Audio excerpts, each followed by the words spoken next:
Hello, sound check, hello.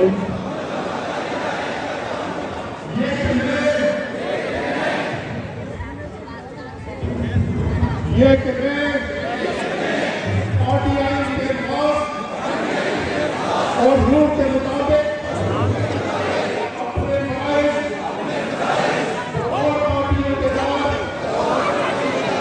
अपनी बेहतरीन और मुकम्मल ईमानदारी से अंजाम दूंगा।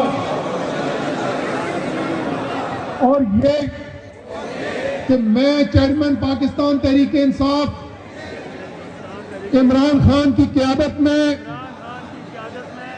हकीकी आजादी की तहरीक में पार्टी की जानिब से जो जिम्मेदारियां भी मुझे सौंपी जाएंगी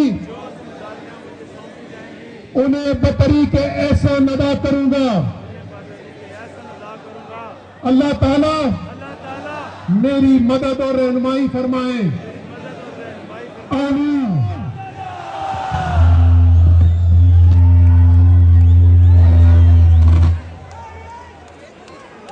बिस्मिल्लाह।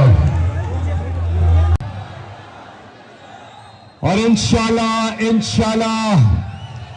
जी इसको एक को उधर मोड़ दो, राशिद इसको उधर मोड़ दो। मैं अब दावत